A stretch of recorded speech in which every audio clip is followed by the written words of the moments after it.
Hello my dear students, this is Bhumika. Welcome back to the channel. ಇವತ್ತು ನಾವು 10th standard introduction to trigonometry chapter ದು exercise 8.1 ನಲ್ಲಿ 8th question ನ ನೋಡ್ತಾ ಹೋಗೋಣ. Question ಏನಿದೆ ಅಂದ್ರೆ if 3 cot A equals to 4, check whether 1 minus tan square A divided by 1 plus tan square A equals to cos square A minus sin square A or not. ಅದು ಆಗುತ್ತಾ ಇಲ್ವಾ ಅನ್ನೋದನ್ನ ನಾವು ಚೆಕ್ ಮಾಡಬೇಕು. ಈಕ್ವಲ್ ಆಗುತ್ತಾ ಇಲ್ವಾ ಅಂತ. So if 3 cot A equals to 4 ಅಂತ ಕೊಟ್ಟಿದ್ದಾರೆ. 3 cot A equals to 4. Okay, 3 into cot A equals to 4 ಅಂತ ಇದೆ. ನಾವೇನ್ ಮಾಡ್ಬೋದು ಈಗ? cot A equals to 4 divided by 3. cot A ದು ರೇಷಿಯೋ ಏನಪ್ಪಾ ಇದೆ ಅಂತ ಅಂದ್ರೆ adjacent divided by opposite. Okay, adjacent divided by opposite. ನಮಗೆ ಏನ್ ಗೊತ್ತಿದೆ? adjacent ಗೊತ್ತಿದೆ, opposite ಗೊತ್ತಿದೆ. ಹಾಗಿದ್ರೆ ನಾವೇನ್ ಕಂಡುಹಿಡಿಯಬೇಕು? hypotenuse. hypotenuse ನ ಕಂಡುಹಿಡಿಯಬೇಕು ಅಂದ್ರೆ ನಾವೇನ್ ಯೂಸ್ ಮಾಡ್ತೀವಿ? Pythagoras theorem. Pythagoras theorem. That is hypotenuse square is equal to opposite square plus adjacent square. ನಾವು ಈ ತರ ಆದ್ರೂ ಯೂಸ್ ಮಾಡಬಹುದು, ಇಲ್ಲ ಅಂದ್ರೆ ಟ್ರಯಾಂಗಲ್ ಹಾಕೊಂಡು ರೈಟ್ ಆಂಗಲ್ ಟ್ರಯಾಂಗಲ್ ಹಾಕೊಂಡು ನಾವು ಸಾಲ್ವ್ ಕೂಡ ಮಾಡಬಹುದು. ನಮಗೆ ಹೈಪೋಟೆನಸ್ ಸ್ಕ್ವೇರ್ ಗೊತ್ತಿಲ್ಲ, ಹೈಪೋಟೆನಸ್ ಹಾಗೆ ಇಟ್ಕೊಳ್ಳೋಣ. ಅಪೋಸಿಟ್ ಏನ್ ಕೊಟ್ಟಿದ್ದಾರೆ ನಮಗೆ? 3. ಹಾಗಿದ್ರೆ 3 ಸ್ಕ್ವೇರ್ ಪ್ಲಸ್ ಅಡ್ಜಸೆಂಟ್ ಏನಿದೆ? 4. ಹಾಗಿದ್ರೆ 4 square.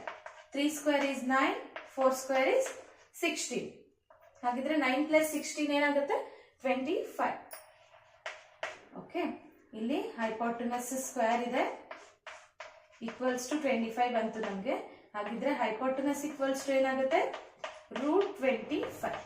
That is hypotenuse equals to 5. √25 is nothing but 5. Okay, ನಮಗೆ ಏನ್ ಗೊತ್ತಿದೆ? ಹೈಪೋಟೆನಸ್ ಗೊತ್ತು, ಅಡ್ಜಸೆಂಟ್ ಗೊತ್ತು, ಅಪೋಸಿಟ್ ಗೊತ್ತು. ಹಾಗಿದ್ರೆ ನಾವು ಈ ವ್ಯಾಲ್ಯೂಸ್ ನ ಇಲ್ಲಿ ಕೊಟ್ಟಿರುವಂತಹ ಇಕ್ವೇಶನ್ ಅಲ್ಲಿ ಹಾಕೋಣ. ಏನಿದೆ? 1 minus tan square A divided by 1 plus tan square A equals to cos square A minus sin square A. tan square ಅಂತಂದ್ರೆ opposite divided by adjacent. opposite ಏನಿದೆ? 3, adjacent is 4, that is whole square divided by 1 plus 3 by 4 whole square equals to cos square A ಅಂತಂದ್ರೆ ಏನಪ್ಪಾ ಅಂತಂದ್ರೆ adjacent divided by hypotenuse. cos square A adjacent ಏನಿದೆ ನಮಗೆ? 4 divided by hypotenuse is 5. 4 by 5 whole square minus sin square A ಅಂದ್ರೆ opposite divided by hypotenuse. opposite ಏನಿದೆ ನಮಗೆ? 3 divided by 5 whole square. ಇವಾಗ solve ಮಾಡೋಣ. ಈ ಸ್ಕ್ವೇರ್ ಏನಾಗುತ್ತೆ? ನ್ಯೂಮರೇಟರ್ಗೂ ಅಪ್ಲೈ ಆಗುತ್ತೆ, ಡಿನಾಮಿನೇಟರ್ಗೂ ಅಪ್ಲೈ ಆಗುತ್ತೆ. ಹಾಗಿದ್ರೆ 1 minus 3 by 4 ಇದೆ.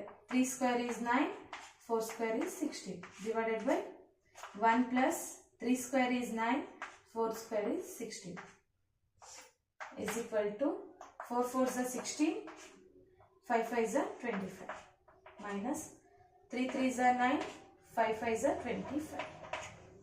ಓಕೆ, ನಾನು ಇದನ್ನ ಮತ್ತೆ ಇಲ್ಲಿ ಸಾಲ್ವ್ ಮಾಡ್ತೀನಿ. 1 minus 9 by 16 divided by 1 plus 9 by 16 ಅಂತ ಇದೆ. ಇಲ್ಲಿ ಕೆಳಗಡೆ ಏನು ಇಲ್ಲ ಡಿನಾಮಿನೇಟರ್ ಅಂದ್ರೆ 1 ಅಂತ ಅರ್ಥ. ಇಲ್ಲಿ ಕೂಡ ಏನರ್ಥ? 1 ಅಂತ ಅರ್ಥ. ಸೊ ನಾವು ಇದಕ್ಕೆ ಏನ್ ಮಾಡ್ಬೇಕೀಗ? LCM ಮಾಡಬೇಕು. 16 ones are 16, 1 into 9 is 9, whole divided by 16 ones are 16, whole divided by 16 ones are 16, 1 into 9 is 9, whole divided by 16 ones are 16. ಇಲ್ಲಿ ಕೂಡ 16 ಡಿನಾಮಿನೇಟರ್ ಅಲ್ಲಿ ಇದೆ, ಇಲ್ಲಿ ಕೂಡ ಡಿನಾಮಿನೇಟರ್ ಅಲ್ಲಿ ಇದೆ. we can cancel 16 and 16 is equal to, ಇಲ್ಲಿ ಡಿನಾಮಿನೇಟರ್ ಸೇಮ್ ಇದೆ. ಸೊ ಹಾಗಿದ್ರೆ ನಾವೇನ್ ಮಾಡ್ಬೋದು? ಡೈರೆಕ್ಟ್ ಆಗಿ ಆಡ್ ಆರ್ ಸಬ್ಟ್ರಾಕ್ಷನ್ ಮಾಡಬಹುದು. ಸೊ 16 minus 9 divided by 25 ಇಲ್ಲಿ 16 minus 9 divided by 16 plus 9 is equal to 16 minus 9 divided by 25.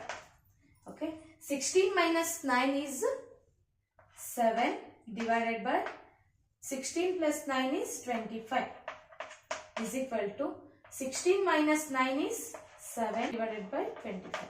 That is LHS equals to RHS. ಅವ್ರು ಏನ್ ಕೇಳಿದ್ದಾರೆ, ಅವೆರಡು ಈಕ್ವಲ್ ಆಗುತ್ತಾ ಇಲ್ಲ ಅಂತ ಕೇಳಿದ್ದಾರೆ.